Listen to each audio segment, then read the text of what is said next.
নমস্কার। ব্যক্তিগত মতামত চ্যানেলে সকলকে স্বাগত জানাই। নানা ভাষা নানা মত, তাই ব্যক্তিগত মতামত। আমাদের এই চ্যানেলের প্রাথমিক উদ্দেশ্য হলো চলচ্চিত্র এবং চলচ্চিত্রের সঙ্গে যুক্ত যাবতীয় বিষয় নিয়ে নিরপেক্ষ আলোচনা সমালোচনা আপনাদের কাছে তুলে ধরা। আপনারাও কমেন্ট সেকশানে আপনাদের ব্যক্তিগত মতামত দিয়ে আমাদেরকে সমৃদ্ধ করতে পারেন এবং এই প্রকার মতামত আদান প্রদানের মাধ্যমে একটি সুস্থ স্বাভাবিক আলোচনা পরিসর গড়ে তুলতে সাহায্য করতে পারে। এই আশা নিয়েই আজ থেকে আমাদের চ্যানেলের পথ চলা শুরু হলো। আজকে পাতালিগঞ্জের পুতুল খেলা নামক চলচ্চিত্রের ব্যাপারে ব্যক্তিগত মতামত জানানোর মাধ্যমেই শুরু করি তাহলে। আপনারা কি মিরাক্কেলের পুরনো পর্বগুলোকে খুব মিস করেন? ফেসবুকে দেখতে পেলেই মনোযোগ সহকারে দেখে হাসিতে ফেটে পড়েন এবং বারবার দেখতেই থাকেন? এই সব প্রশ্নের উত্তর যদি হ্যাঁ হয়, তাহলে অবশ্যই আপনার নিকটবর্তী প্রেক্ষাগৃহে গিয়ে সপরিবারে পাটালিগঞ্জের পুতুল খেলা দেখুন এবং প্রাণ ভরে হাসুন। ছবির গল্পের আভাসটুকু তো ট্রেলার দেখে বুঝতেই পেরেছেন। পাটালিগঞ্জের একমাত্র বাড়ি যার ছাদে টালির আচ্ছাদন, তা হলো শৈবাল ভবন, অর্থাৎ পরাণ বন্দ্যোপাধ্যায় অভিনীত চরিত্রের পৈতৃক ভিটে। তার একমাত্র স্বাদ, তাঁর বাড়ির ছাদ পাকা হবে আর তার ছেলের স্বপ্ন পুতুল নাচের মাধ্যমে খ্যাতি অর্জন করা। এই নিয়ে পিতা পুত্রের মধ্যে দ্বন্দ্বের সূত্রপাত হয়, যা আমাদের মধ্যে হাস্যরসের উদ্রেক ঘটায়। পুত্রের ভূমিকায় সোহম মজুমদার অসাধারণ। পরাণ বন্দ্যোপাধ্যায় বরাবরের মতোই অতুলনীয়, অনবদ্য। দিতিপ্রায় রায়ের অভিনয়ও ভালো। তনিমা সেন প্রমাণ করে দিয়েছেন যে কৌতুক অভিনয়ে এখনও তিনি অতুলনীয়া। ওনার সাথে পরাণ বন্দ্যোপাধ্যায়ের জুটির পুরনো অভিনয়গুলির স্মৃতি উস্কে দেয় এই ছবি। দীপঙ্কর দেও অনবদ্য। রচতাভ দত্ত খল চরিত্রে অসাধারণ। চ্যালেঞ্জ লাভেরিয়ার সময় যেই খল চরিত্রের ভূমিকা পালন করেছেন, এখানে তার চেয়েও কয়েক ধাপ এগিয়ে গিয়ে কাজ করেছেন। মানসী সিনহা স্বল্প উপস্থিতিতেই নিজেকে উজাড় করে দিয়েছেন, প্রমাণ করে দিয়েছেন যে একজন ভালো সুদক্ষ অভিনেত্রীর কাছে যে কোনো দৈর্ঘ্যের চরিত্রকেই বিশ্বাসযোগ্য করে তোলা কোনো কঠিন কাজ নয়।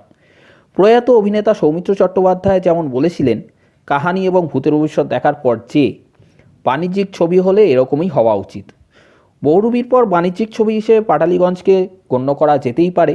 তবে হ্যাঁ, কিছু সাদৃশ্য হালকা অনুভূত হয়েছে, যেমন পঞ্চায়েতের তৃতীয় সিজনে কিছু রেফারেন্স পাওয়া যায়। তবে তাতে বাঙালিয়ানার মেজাজ বজায় রাখতে কার্পণ্য করেননি পরিচালক শুভঙ্কর চট্টোপাধ্যায়, তার জন্য ওনাকে অসংখ্য সাধুবাদ জানানো যায়। ইমন চক্রবর্তীর চিত্রনাট্য ও সংলাপ হাসির উদ্রেক ঘটাতে সফল হয়। চিরঞ্জিত চক্রবর্তী একটি সাক্ষাৎকারে জানিয়েছিলেন যে বাংলা সিনেমাতে কমেডি আনতে হবে, মানুষকে হাসাতে হবে। এই চলচ্চিত্রের মাধ্যমে তার আশা পূরণ হবে নিশ্চিত। অনুপম রায়ের এবং প্রস্মিতা পালের দ্বৈত সঙ্গীতের ব্যবহার সীমিত হলেও মনোগ্রাহী।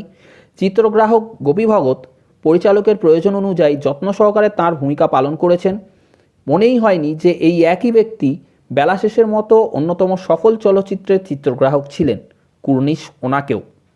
কিন্তু আক্ষেপের সুরে বলতে বাধ্য হচ্ছি যে সল্টলেক ডাউনটাউন মলের মিরাজ সিনেমার 4 নম্বর প্রেক্ষাগৃহে প্রবেশের পর আবিষ্কার করলাম একমাত্র দর্শক আমি, যার ছবি আপনারা দেখতে পারেন, যেটা আমাদের নিজস্ব তোলা ছবি।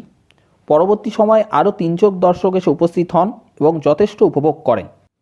তাই এই সামগ্রিক ব্যক্তিগত মতামতের পর আপনাদের কাছে করজোড়ে সবিনীত অনুরোধ, দয়া করে প্রেক্ষাগৃহে গিয়ে এই অসামান্য অতুলনীয় হাস্যরসে পরিপূর্ণ সিনেমাটি দেখুন এবং হল মালিকদের বাধ্য করুন যাতে তারা এই একটা ভালো সিনেমার শো বাড়াতে বাধ্য হয়। কারণ এই রকম সিনেমা আজকাল দেখতে খুবই কমই পাওয়া যায় বলে আমাদের ব্যক্তিগত মতামত, এবং এটি অত্যন্ত ভালো হাস্যরসে পরিপূর্ণ এবং রাজনৈতিক স্যাটায়ারে সমৃদ্ধ সিনেমা। আপনাদের আমাদের এই চলচ্চিত্র সংক্রান্ত ব্যক্তিগত মতামত ভালো লাগলে লাইক করুন, সাবস্ক্রাইব বোতাম টিপুন এবং ঘন্টার বোতামে চাপ দিয়ে অল নোটিফিকেশান অপশানটি ক্লিক করুন, যাতে আমাদের ভিডিও যখনই আসবে আপনাদের সাথে সাথেই জানানো সম্ভব হবে। আপনাদের ব্যক্তিগত মতামত কমেন্টের মাধ্যমে আমাদের জানাতে পারেন। আপনাদের সহযোগিতা আমাদের একান্ত কাম্য এবং আমাদের এগিয়ে যাওয়ার পাথেয় হিসেবে পরিগণিত হবে। নমস্কার। পুনশ্চ ভালো সিনেমা দেখুন ও দেখান। ভালো সিনেমা যদি দেখতে চান এবং প্রাণ খুলে হেসে উপভোগ করতে চান, তাহলে এই সিনেমা অবশ্যই দেখুন।